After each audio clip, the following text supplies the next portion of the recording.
Olá, boa noite. A agenda de votação da reforma da Previdência no plenário do Senado foi anunciada hoje pelo presidente Davi Alcolumbre, depois de um acordo com os líderes partidários.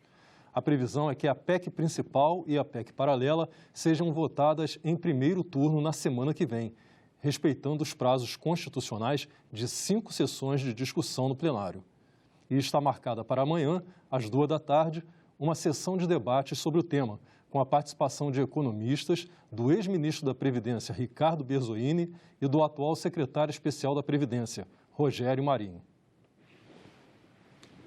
A proposta da Previdência para estados e municípios, a chamada PEC paralela, foi discutida em audiência pública na Comissão de Direitos Humanos.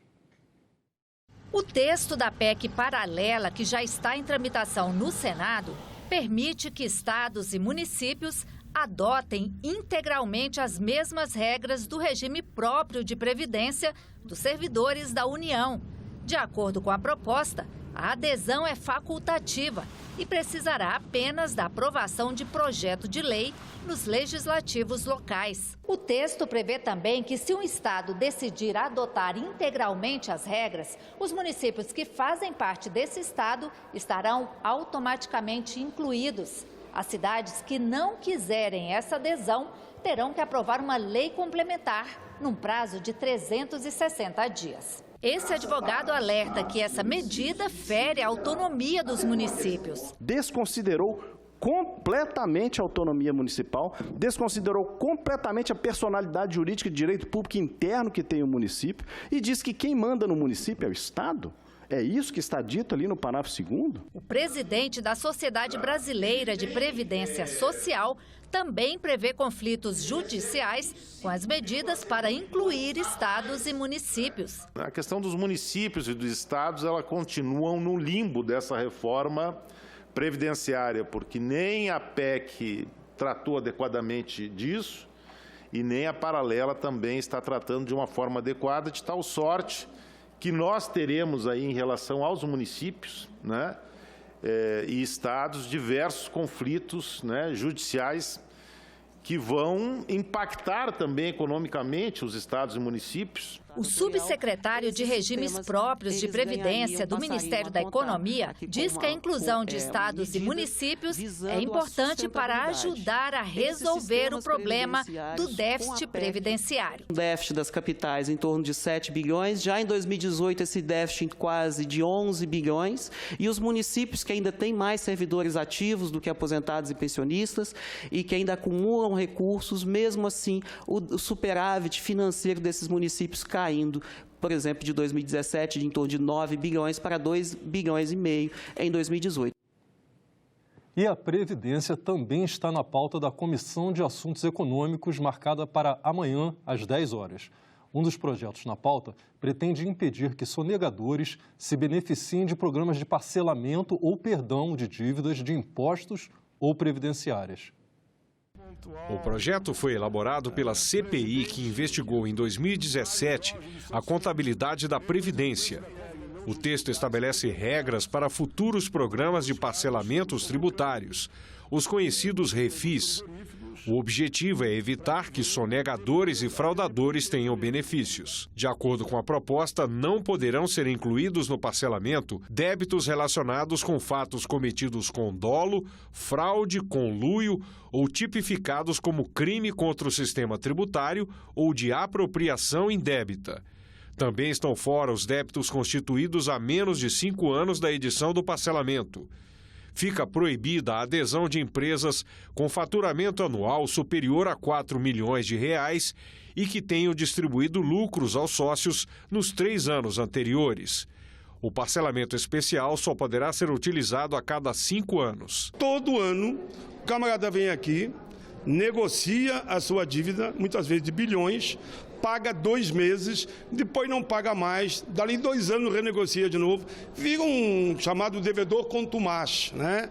Tem a apropriação indébita, que é a mesma coisa, retira 30 bi todo ano dos trabalhadores, não repassa para a Previdência e não acontece nada.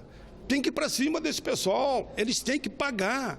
Por que mandar o trabalhador pagar de novo aquilo que ele já pagou? Teria, para mim, que acabar com o refis. Mas como não passou de acabar, pelo menos endureceu a regra para que aquele que renegocia, se ele não pagar, ele não pode renegociar novamente.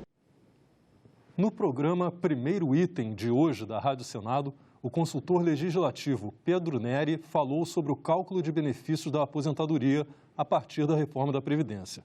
Pedro Neri é especialista no tema e participa todas as segundas-feiras desse programa, que vai ao ar diariamente de 1 às 2 da tarde. Chegou a hora de falar mais uma vez da nossa série especial sobre a reforma da Previdência. Nosso convidado é o consultor legislativo, especialista nessa área, Pedro Fernando Neri. Queria trazer hoje o tema aqui sobre a questão do cálculo do benefício. Pela nova proposta, a aposentadoria ficaria sujeita a uma média de 100% de todos os salários do trabalhador. E hoje, essa conta é feita com base em 80% em cima das maiores remunerações. Ou seja, no início, o trabalhador geralmente, no início de carreira, ganha menos. E aí, se a média pegar todo o tempo de trabalho, quando ele se aposenta, provavelmente isso jogará o valor da aposentadoria mais para baixo. Isso é uma crítica muito grande de quem é contrário à reforma nesse ponto. O novo texto mexe exatamente nessa questão, no poder, talvez, de compra e na renda do trabalhador que se aposenta. Isso não vai prejudicar a economia do país, em certo sentido, porque diminui o poder de compra dessas pessoas numa idade que talvez eles precisariam gastar mais para se manter. Como é que você avalia esse ponto?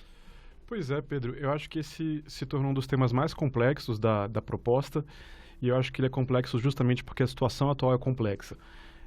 Vamos ver, o que está acontecendo é que a proposta de reforma da Previdência unifica o cálculo da aposentadoria e hoje esse cálculo é feito por diferentes fórmulas de acordo com o tipo de benefício.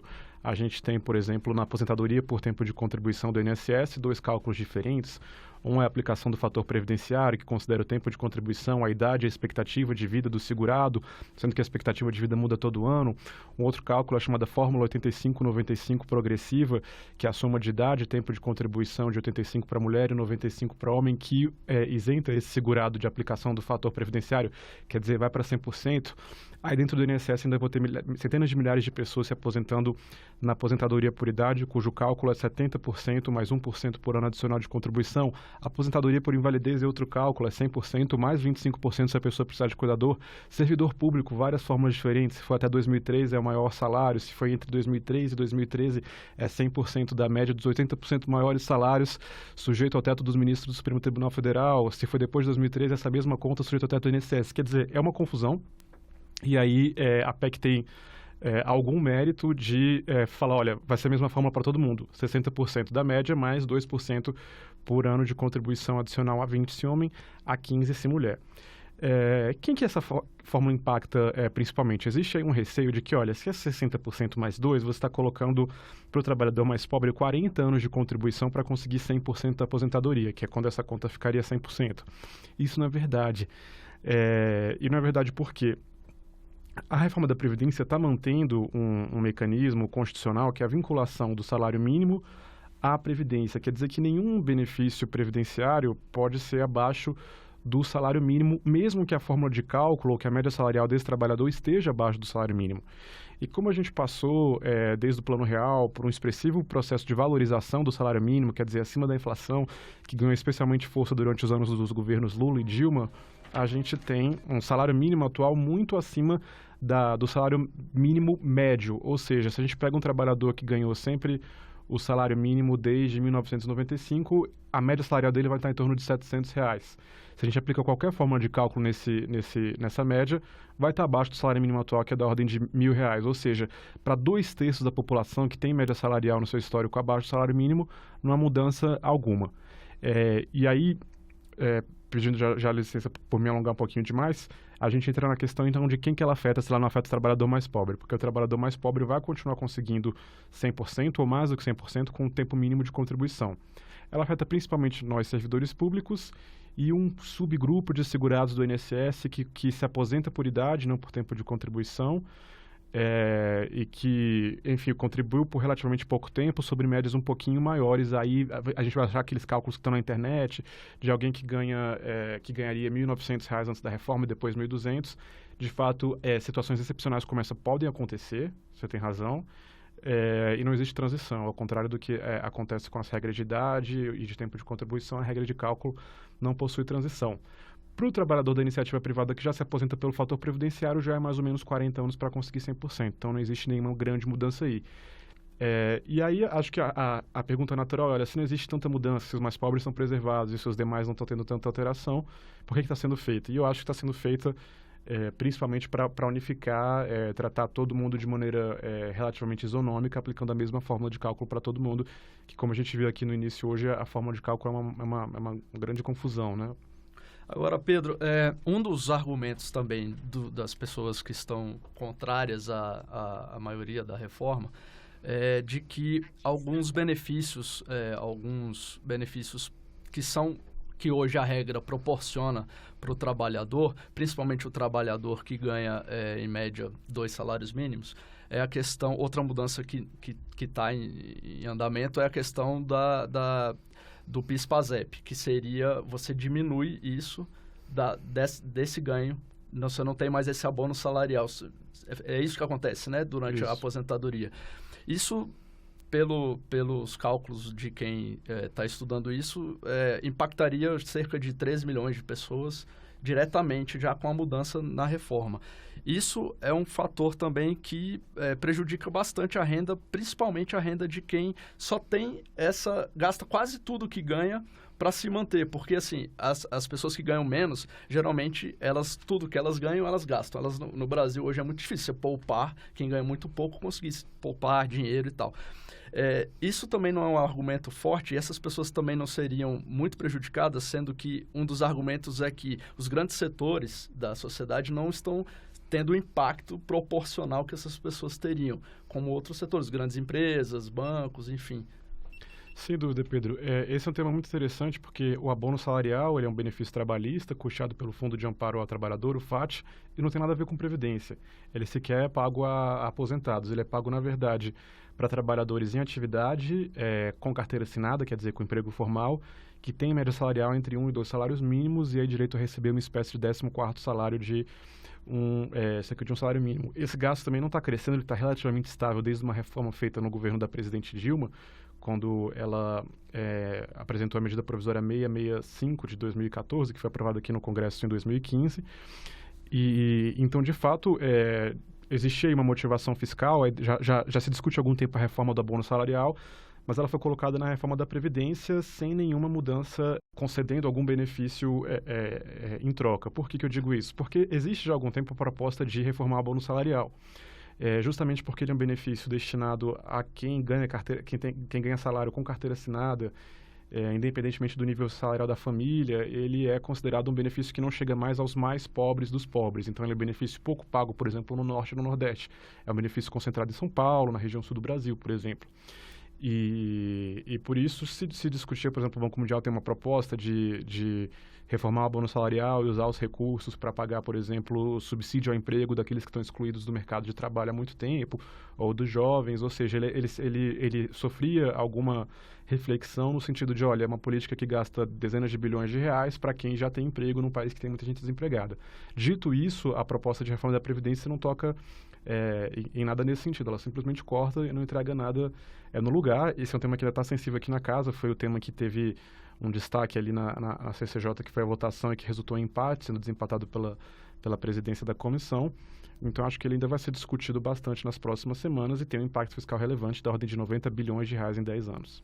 A gente ainda tem muita coisa para discutir, inclusive os senadores têm no plenário para discutir sobre isso, e a gente vai continuar com a participação do Pedro aqui no próximo programa, falando sobre outro ponto importante aí da reforma da Previdência. Eu agradeço mais uma vez você estar aqui presente com a gente na rádio e na TV. Um grande abraço, boa semana de trabalho para você. Eu que agradeço, boa semana.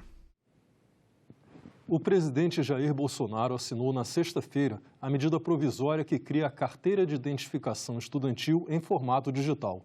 O documento vai poder ser emitido gratuitamente por um cadastro simples na internet ou na Caixa Econômica Federal. A alteração na lei vale por 120 dias, mas para ela ser definitiva, ela precisa ser aprovada aqui no Congresso Nacional. Com essa alteração, o Ministério da Educação também pode começar a emitir essa carteira de estudante, que antes era uma exclusividade de agremiações estudantis como a UNE, que também vão continuar fazendo o documento. E já existe aqui no Senado um projeto tramitando na Comissão de Educação que também altera essa lei da meia entrada. Ele permite que o documento de identificação estudantil seja emitido também pelos estabelecimentos de ensino. A ideia é a mesma, é acabar com a exclusividade de emissão das agremiações estudantis, como a UNE. Não cabe à UNE emitir carteirinha para ninguém. Então eu acho que veio em boa hora, temos que acabar realmente com esse corporativismo que existe, esse desvio de finalidade que existe, onde negociam as carteirinhas em qualquer lugar e muitas vezes não são nem estudantes. Então, eu acho que agora com a tecnologia, o governo vai fornecer gratuitamente, inclusive fisicamente, Então, acho que vem embora. Amanhã, a Comissão de Educação deve discutir ainda um projeto que evita reajustes abusivos nas mensalidades de universidades, estabelecendo limites para alterações nos pagamentos. Outro projeto que está na pauta da comissão é o que garante a liberdade de expressão e de opinião aos profissionais de educação e aos alunos. Em pronunciamento na tarde de hoje, o senador Eduardo Girão disse que ficou surpreso com a repercussão de seus discursos na TV Senado, no interior do país. Ele elogiou a cobertura da TV Senado, que chega a 23 capitais brasileiras. Eu tive esse final de semana no Ceará, Terra da Luz, e pude conversar com a população, especialmente ali da região metropolitana de Fortaleza. Eu fui a Maranguape, e onde eu tive a oportunidade de ir no mercado da cidade, na praça, conversar com as pessoas, e eu fiquei impressionado, senador Confúcio, como a população tem acompanhado o nosso trabalho. TV Senado está de parabéns, a Rádio Senado está de parabéns, porque tem chegado mesmo de uma forma muito eficiente nos rincões distantes do nosso país. A crise migratória causada pela chegada de venezuelanos desorganizou o sistema de assistência em saúde, educação e segurança em Roraima. O senador Messias de Jesus fala sobre o tema na entrevista de hoje. Senador, o senhor já usou a palavra colapso para falar da situação de Roraima, né? Como é que o senhor descreve o que está acontecendo agora lá em relação à chegada dos venezuelanos? Pronto, exatamente. Colapso. Já usei isso em várias vezes, em vários pronunciamentos, exatamente porque é o que nós vivemos hoje lá. Vou dar alguns dados, alguns números para que você tenha conhecimento por que nós chegamos ao colapso. O Brasil cresce em média 0,79, se não me engano, por ano. Roraima tem crescido 5%, 5,5% ao ano. E em 2015, 2016, aliás, nós tínhamos 500 mil habitantes no estado, em 2016. Agora nós temos 605 mil habitantes. 605 mil habitantes. Você vê que em 2 anos nós tivemos um crescimento enorme. A nossa capital, Boa Vista, pode verificar que é a que mais cresceu populacionalmente no Brasil, historicamente. Os municípios do interior do estado, não há um sequer que não tenha crescido no mínimo 20% o número da população. Vou te dar um exemplo da minha pequena São João da Baliza, um município com 10 mil habitantes na área urbana e rural. Hoje nós chegamos a ter cerca de 13 mil habitantes lá, porque cerca de 3 mil pessoas que vivem lá, na cidade e nas vicinais, são venezuelanos. Todos os municípios de Roraima chegaram a um colapso na saúde, na educação, na segurança pública, porque não teve como se controlar. E ainda metade dos venezuelanos que chegam são crianças e adolescentes, né? Crianças, adolescentes, os pais sem condição nenhuma de sobrevivência, porque a maioria das pessoas que estão chegando lá não tinham emprego lá na Venezuela, não tinham emprego, são alguns que já viviam numa situação ruim. O país entrou numa desgraça total, com a ditadura do Nicolás Maduro. E as pessoas, qual o caminho deles? O mais próximo é Pacaraima, que era uma cidade com 15 mil habitantes em 2017 e que agora tem 17, 18 mil habitantes. É a cidade que mais cresceu no Brasil. É a cidade que mais cresceu no né? Brasil. Pra você ter uma ideia, o prefeito de Pacaraima, para te dar um outro número com relação aos municípios, o prefeito de Pacaraima, Juliano Torquato, ele tinha matriculado de alunos brasileiros para 2018, 2.025 alunos. Ele tem, na rede pública municipal de ensino, 1.630 alunos venezuelanos. Ele foi para 3.635 alunos. Ele não teve aumento de recursos para merenda escolar, para pagamento de professores, para transporte escolar, para infraestrutura, para escolas, para prédios físicos de escolas, não teve melhoria. Porque não houve previsão orçamentária. Não tinha uma previsão orçamentária para o município crescer tanto assim, era impossível prever isso, e o governo federal não ajuda os municípios, nem o estado de Roraima, com recurso suplementar.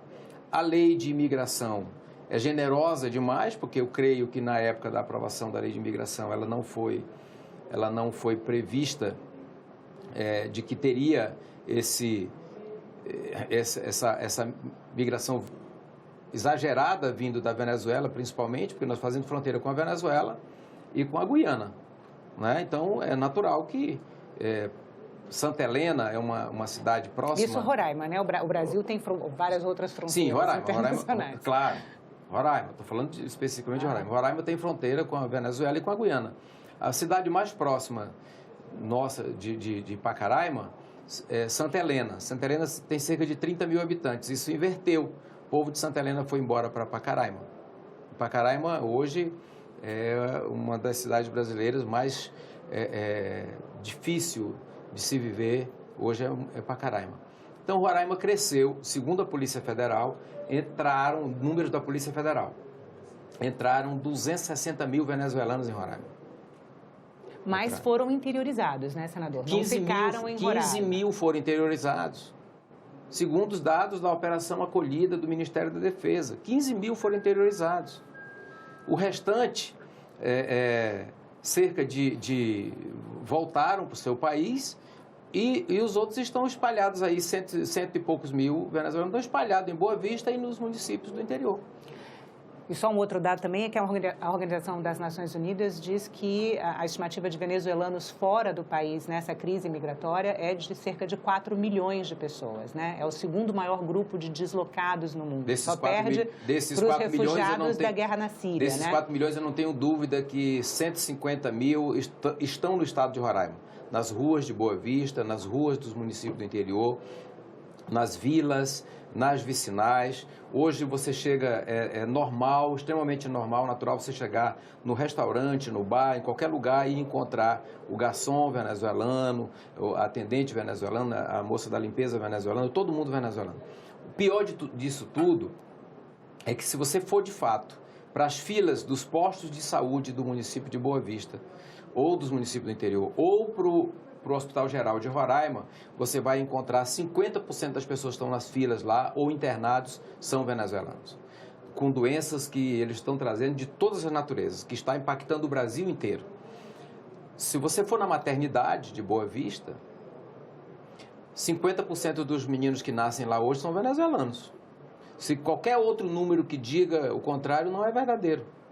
Não é verdadeiro. 50% dos nascimentos hoje na maternidade de Boa Vista são de venezuelanos.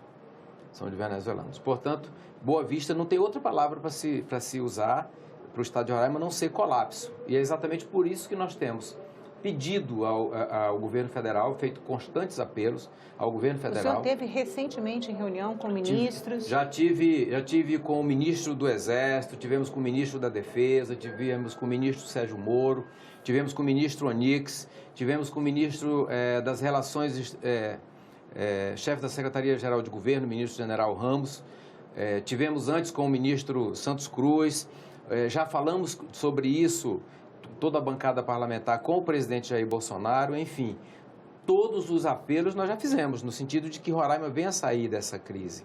Porque Roraima já tínhamos vários problemas. Nós temos problemas em Roraima que a gente precisa resolver. Energia, né? Questão fundiária, a energia que, graças a Deus, eu creio que está chegando a um ponto de finalizar isso, já tem autorização dos indígenas, falta apenas um acordo entre o governo federal e a empresa que ganhou a licitação, uma repactuação de preço, que eu creio que isso está andando. Só para explicar para o telespectador, hoje a energia de Roraima vem da Venezuela e de termoelétricas no estado. Muito precariamente da Venezuela. Hoje nós praticamente toda de termoelétrica. Nós gastamos cerca de 160 milhões de reais por mês com as termoelétricas para gerar energia para o estado de Roraima. O que está, e eu disse isso ao ministro da Advocacia Geral da União e disse ao general Ramos, ministro da Secretaria-Geral de Governo. Falta um acordo de 140 milhões. Isso é para chegar no acordo daquilo que a empresa quer. Ou seja, é menos de um mês que o governo federal precisa abrir mão para que chegue ao acordo e o Linhão de Tucuruí comece a ser construído e, de uma vez por todas, resolver o problema energético do estado de Roraima. O maior empecilho para o Linhão de Tucuruí era a passagem pela terra indígena Paimiri-Atroari? O maior empecilho era a passagem pela terra indígena Paimiri-Atroari. Esse problema já foi resolvido. Os indígenas já concordaram com isso. O que falta agora é só esse entendimento, porque a empresa que tinha uma licitação ganha com mais de 8 anos atrás, diz que não consegue mais fazer pelo mesmo preço. Pediu lá um determinado valor, desse determinado valor falta pouco, mais ou menos 140 milhões de reais para chegar naquilo que a empresa pediu. Eu disse já a vários setores do governo, esses 140 milhões termina saindo muito mais barato para o Brasil, para o estado de Roraima, e é seguro e faz, de fato, o governo federal entender, ao chegar a esse acordo, que Roraima é uma questão de segurança nacional. Senador, então, só para a gente encerrar, quais os grandes desafios hoje que o senhor imagina que o Estado tem para debelar essa crise migratória e conseguir estabilizar a assistência em saúde, segurança e educação no Estado? A última vez que eu estive com o ministro Sérgio Moro, com o general Ramos, e numa audiência da bancada com o ministro Onix, com o general Ramos, e com o Ministério da Defesa, nós dissemos o seguinte: primeiro, tem que encerrar essa questão de abrir novos abrigos. A Operação Acolhida faz um papel lindíssimo, muito bonito o papel, mas ela cuida só de 6 mil venezuelanos nos 13 abrigos do estado de Roraima. 13 abrigos. Gasta cerca de 400, já está gastando, desde que foi criada, cerca de 500 milhões de reais. Só que 6 mil venezuelanos nos abrigos, 70 mil, 80 mil venezuelanos nas ruas. O senhor acha que o investimento tem que ser na interiorização, então? O investimento tem que ser na interiorização. Entrou lá na fronteira, tem que ter um município, um estado já certíssimo para o governo federal recolher lá e levar para aquele estado. Roraima não pode mais continuar recebendo. Não é xenofobia, muito pelo contrário. Nenhum estado brasileiro deu tamanha demonstração de grandeza e de humanidade como deu o estado de Roraima. Só que chegou um momento que Roraima não aguenta mais.